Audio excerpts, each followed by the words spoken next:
তারা বিছানায় শুয়ে শুয়ে দুরূদ শরীফ পাঠ করেন, তারা শুনুন এর থেকে কি হয়।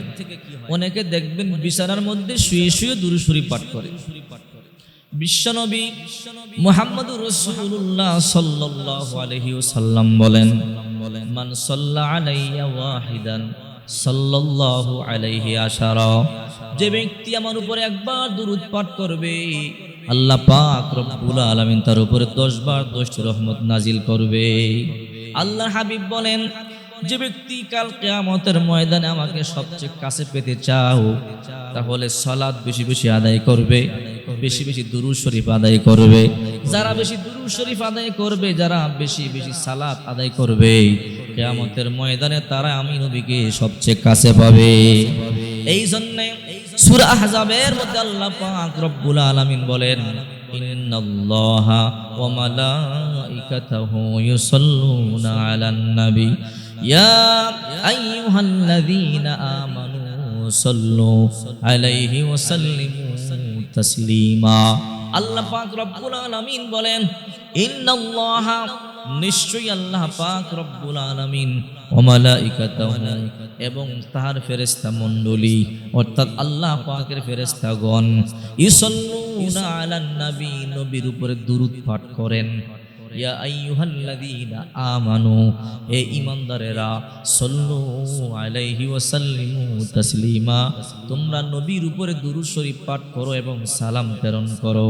আল্লাহ নিজে ফেরেশতা মণ্ডলীরা পর্যন্ত বিশ্বনবী মুহাম্মদুর রাসূলুল্লাহ সাল্লাল্লাহু আলাইহি ওয়াসাল্লামের উপর দুরূদ শরীফ পাঠ করে।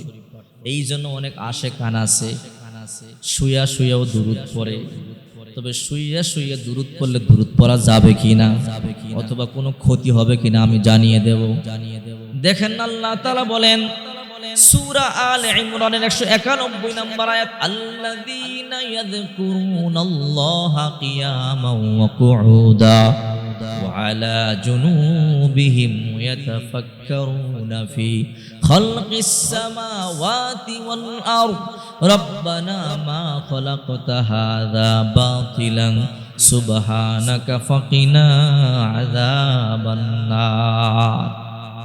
আল্লাহ পাক রব্বুল আলামিন বলেন, দুনিয়ার মধ্যে এমন কিছু পাগল আছে যারা দাঁড়ানো অবস্থায় মাওলা পাকের জিকির করে, যারা বসা অবস্থায় মাওলা পাকের জিকির করে, যারা শোয়া অবস্থায় মাওলা পাকের জিকির করে, অর্থাৎ সারাক্ষণ মাওলা পাকের জিকির করে। লা ইলাহা ইল্লাল্লাহ, লা ইলাহা ইল্লাল্লাহ। এই জন্য আল্লাহ তাআলা বলেন, দাঁড়ানো অবস্থায় কিছু মানুষ জিকির করে, বসা অবস্থায় জিকির করে, শোয়া অবস্থায় জিকির করে। জিকির যদি দাঁড়ানো অবস্থায় করা যায়, জিকির যদি বসা অবস্থায় করা যায়, জিকির যদি শোয়া অবস্থায় করা যায়, নবী পাকের দুরূদ শোয়া অবস্থায় পড়া যাবে, কোনো সমস্যা নাই। আপনি শুয়ে শুয়ে দুরূদ পড়েন, এতে কোনো সমস্যা নাই। অনেক মা বোনেরা আছেন সারাদিন কাজ কর্ম করেন, সময় পায় না, ক্লান্ত পরিশ্রান্ত বদনে রাত্রে এসে নামাজ আদায় করে খাবার খেয়ে শুয়ে পড়েন, শুয়ে শুয়ে 100 বার 200 বার পয়গম্বর উপর দুরূদ পড়েন, এতে কোনো সমস্যা নাই।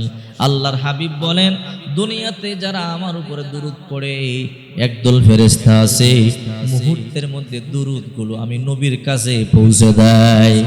মুহূর্তের মধ্যে দুরূদ শরীফগুলো রাসূলের কাছে পৌঁছায় দেয়। তার নাম সহ, বাবার নাম সহ, মায়ের নাম সহ, এলাকার নাম সহ, ঠিকানা সহ। বিশ্বনবী রওজা বাগে শুইয়া শুইয়া নবী জানতে পারে আমার ওই উম্মত আমার উপরে এতবার দুরূদ পড়েছে, কারণ ঠিকানা সব পৌঁছে দেওয়া হয়। রাসূল আসে না, রাসূলের কাছে পৌঁছে দেওয়া হয়।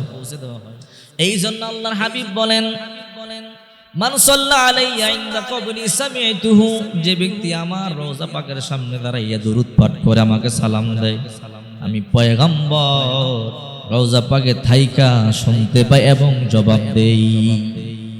চিন্তা করে দেখেছি হাজী সাহেবরা আল্লাহর পয়গম্বর রওজা পাকের সামনে গিয়া আসসালাতু আসসালামু আলাইকা ইয়া রাসূলুল্লাহ, আসসালাতু আসসালামু আলাইকা ইয়া হাবিবাল্লাহ বলে বলে যখন চোখের পানি ছেড়ে ছেড়ে সালাম দেয়, মনে হয় রে পয়গম্বর রওজা থেকে সালামের জবাব দেয়। এমন একটা হাজী নাই আল্লাহর পয়গম্বরের রওজা পাকের সামনে সালাম দিয়া চোখের পানি ছেড়ে দেয় না। আমি বলি হাজি চোখের পানি কেন সারিয়া দিয়ে কান্দেন? হাজি বলে হুজুর এই তো আমার নবীর রওজা, মনে হয় পয়গম্বর আমার সালামের জবাব দিয়েছে।